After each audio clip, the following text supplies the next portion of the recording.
You are listening to Practical and Woo by Mindset and Manifest.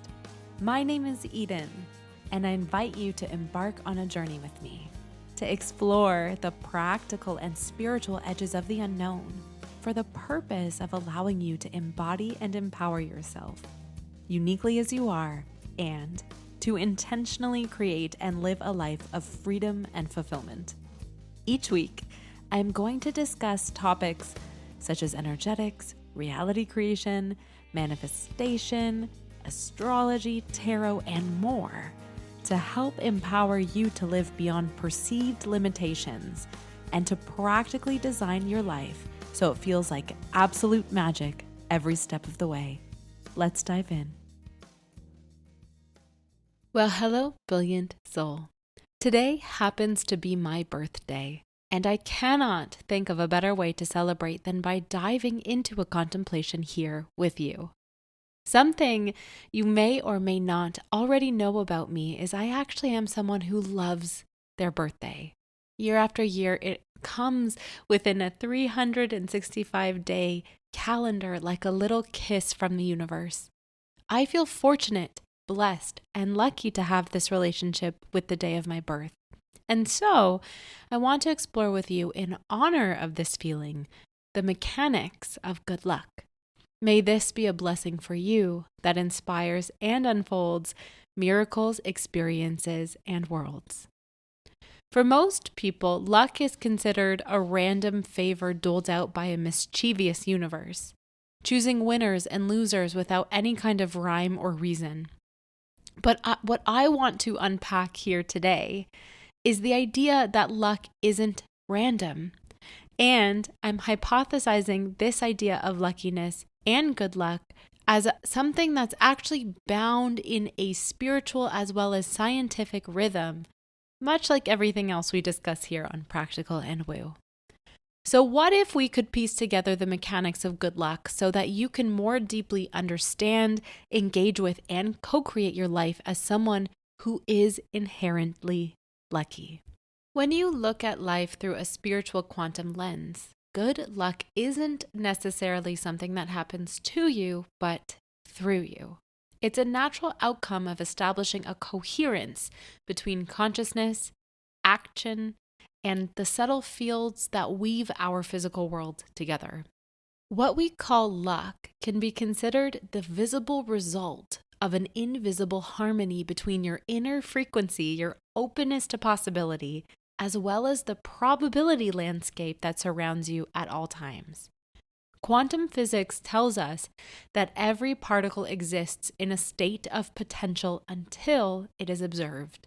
And I know and understand that this concept can feel so ethereal and wooful. And at the same time, this is a measurable principle known as the observer effect. The fact of the matter is that many quantum principles are considered spooky, even to progressive scientists and thought leaders like Albert Einstein.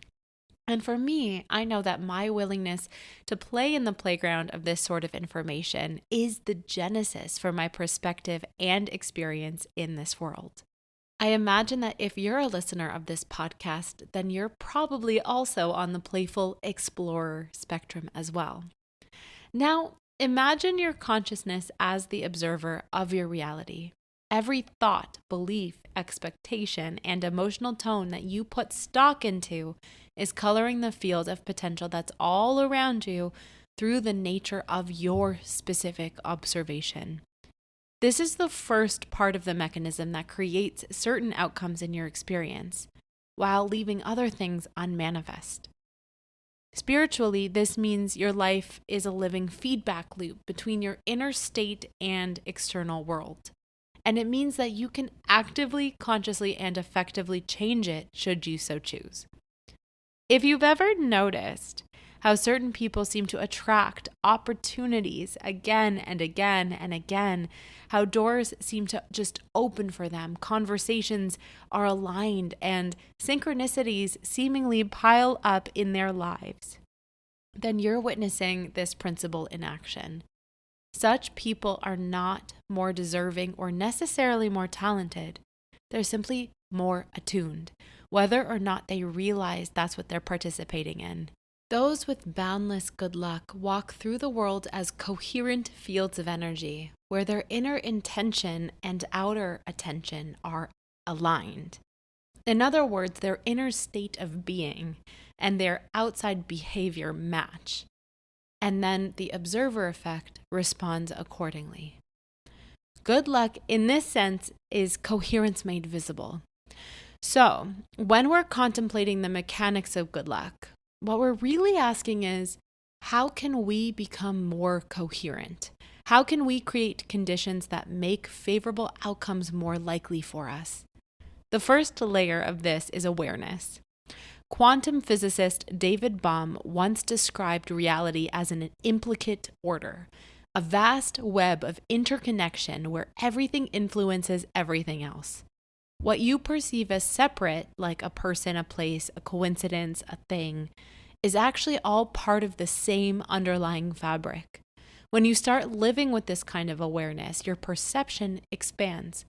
You begin to notice subtle cues, nudges, and guiding winks that were always there, but previously filtered out by a distracted mind. Awareness doesn't just help you see opportunities, it helps you tune into them. Spiritually, awareness is like widening your field of light. When you are unconscious to what's happening around you, when you're running on autopilot, locked in fear, or focused on lack, your awareness collapses. Here, you are unaware of the openings and doors and possibilities that actually exist all around you. The first practical mechanic of luck is therefore to expand your awareness. The more aware or awake you are, the more data you receive from your field. This is why tools like meditation, breathwork, and grounding practices are not just wellness habits, but are barbells for your emotional and spiritual mastery. These are the sorts of tools that help you to quiet the noise so that you can sense the messages that are the nuances of your reality. The second layer is understanding frequency. Everything vibrates, from subatomic particles to galaxies. Your emotions, thoughts, and beliefs emit frequencies as well. Joy, gratitude, curiosity, and love create resonance with favorable outcomes, while fear, resentment, self-doubt, and shame constrict the field that's around you, collapsing what will materialize. The universe doesn't reward positivity for moral reasons. It simply follows resonance. When your frequency matches the energy of expansion, you draw towards you expansive experiences. When you match contraction, you draw towards you that which continues to cause more contraction. Each one creates a perpetual cycle, and it's really up to you to create these micro differences in how you respond to your reality, including to how you respond to your own thoughts, feelings, and emotions. And when you do this, you're able to then create what you're wanting as opposed to what you're not wanting. Every time you hold an emotion for a sustained period of time, your observation of that feeling causes certain probabilities to come into form. The mechanic here is simple, but profound. Your state of being is the lens through which probability becomes reality. I saw something really, really cool the other day, and I can't remember exactly who the source of this was, and so I want to give credit where credit is due. And the takeaway of it essentially is that when you squeeze an orange, orange juice comes out. So if you were to be squeezed, what would then come out? And this is really worth considering because the feeling that would come out, let's say you were feeling angry a lot lately, if pressure was suddenly put on you, would you release anger? That is a really good articulation and sense of the state of feeling in which you are living in. And this is also the state of feeling that will color the reality that exists all around you. The third layer is motion. Stillness has its place, but movement is what creates conditions where possibility can meet form. From a statistical perspective, when you expose yourself to more possible pathways for luck to find you, it will. And from a metaphysical perspective, movement or motion signals your readiness and willingness to have that which you're asking for. It tells the universe, I'm here, I'm engaged, I'm ready. Motion is the mechanic of luck because movement multiplies the possibilities. So far, we have 3 key mechanics: awareness, frequency, and motion. There's also a 4th, and that's uniqueness. Every individual carries a distinct energetic signature that's shaped by their history and personality, choices, and life lessons. When you honor your uniqueness rather than conforming to external templates of how you should be, you differentiate your field. You become a precise tuning fork that can resonate with experiences that are meant specifically for you. From a quantum physics point of view, uniqueness acts like a filter. It selects which waves of probability interact with your specific field. And from a spiritual point of view, it's the expression of your divine individuality, which is often seen as the universe experiencing itself through your particular lens. When you hide your uniqueness by trying to suppress your authenticity or by acting in palatable or quote-unquote appropriate ways, you create a life that feels as suppressed as you feel. But when you stand fully in your signature frequency, life reflects that precision back to you. This is the deeper secret behind the idea that authenticity attracts abundance. It's not a social slogan here. It's actually physics. Now, let's talk about the mysterious partner in all of this: randomness. Randomness is the spiritual language of mystery, the element of the unknown that ensures that creation remains dynamic. In quantum mechanics, randomness isn't chaos, it's probability distribution. Every outcome has and always had a chance of occurring, but not all are necessarily predetermined. Spiritually, randomness is a form of grace, the universe's way of reminding us that we are participants and not puppeteers. You cannot force outcomes, but you can create the environment where favorable outcomes are more likely to occur to you more often. You influence probability, not destiny. This balance between intention and surrender is essential. If you grip too tightly, you collapse your field prematurely. At the same time, if you detach completely, you remove yourself from the creative process. The sweet spot is inviting a participation that is also shrouded in openness. The willingness to intend clearly, act consistently, and remain open to how and when your reality responds and or materializes. This is also the beautiful space where we can see synchronicity take place. Those sorts of mystical improbability signs or signals that feel orchestrated by something far larger. From a quantum standpoint, synchronicity occurs when your internal frequency aligns with your outer world, allowing you to experience events in a meaningful sequence. And from a spiritual lens, it's when your soul and the universe are in dialogue with one another. Synchronicity is the voice of luck, reminding you of your say, of your power, and of your ability to create your own reality. So how do you actually apply this? In my opinion, you can start by designing a unique relationship with the energy field that is all around you all of the time anyway. Each morning, before you touch your phone or get too distracted with your day, take at least a minute to feel into the field. Close your eyes, breathe, and consciously connect with the awareness that you are part of a living and responsive universe. Then set an intention for coherence, something like, today I align with favorable probability. I move with awareness and I recognize opportunity. Or something even more simple. I'm excited to be surprised and delighted today. You're not demanding. You're tuning into your radio station. You're setting your inner frequency as a transmitter that broadcasts readiness. Next, keep yourself in motion. This doesn't mean you're being invited to hustle. It means you're being invited to take conscious action, engaging with your world in an intentional and dynamic way. Do one thing daily that stretches your pattern, like reaching out to someone new, learning a skill, taking a different route to work or the grocery store, saying yes to something that you would never let yourself do but secretly want to. Every act, every motion sends ripples through your probability field, creating new patterns and therefore new experiences for you. You don't know which ripple will intersect with other coherent patterns at the exact right moment. But when it does, it looks a lot like luck. The third practice is observation. Throughout your day, train yourself to notice everything. Notice coincidences, small openings, and intuitive nudges. Celebrate them, talk about them with trusted friends. The universe loves leaving breadcrumbs, and luck is the recognition of them. Keep a luck log, a brief record of the day's alignments. Over time, you'll start to see patterns. Maybe your best opportunities arise after acts of generosity. Maybe synchronicities follow days of creative flow. This isn't about being superstitious, but instead, it's about cultivating a systematic awareness.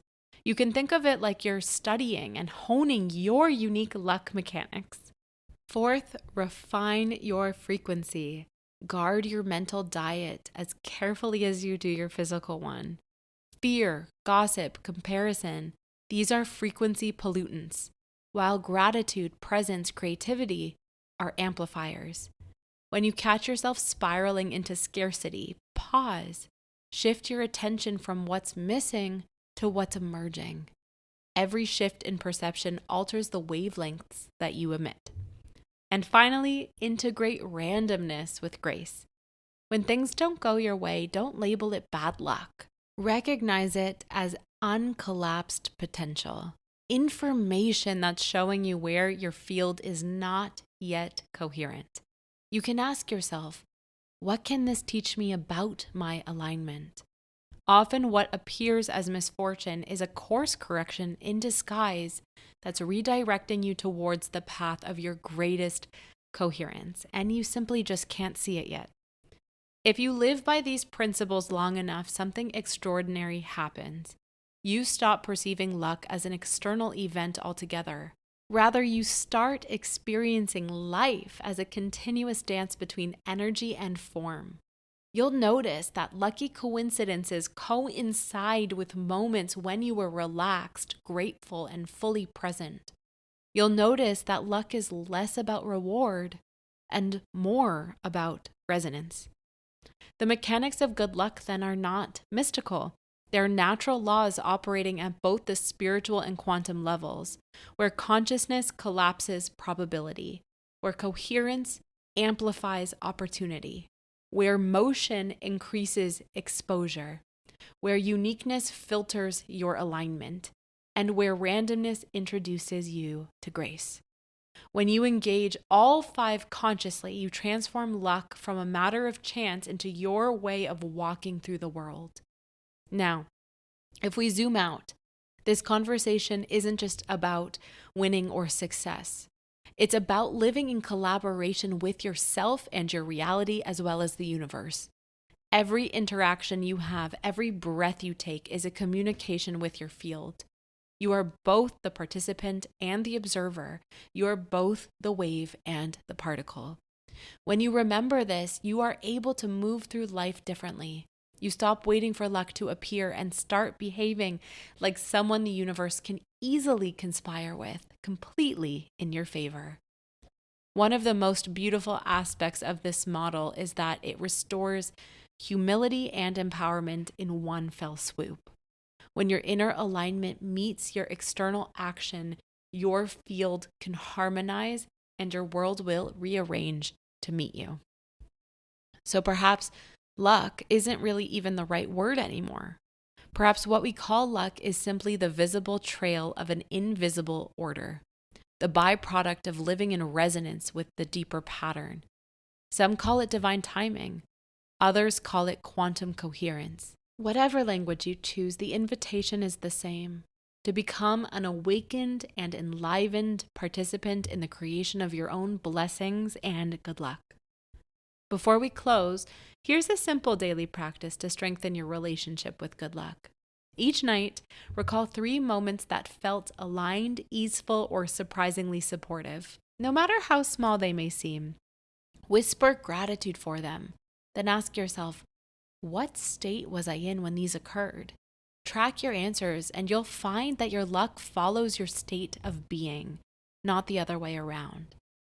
Over time, this practice rewires your awareness to notice and amplify coherence. It transforms your nervous system from a reactive machine into a responsive instrument.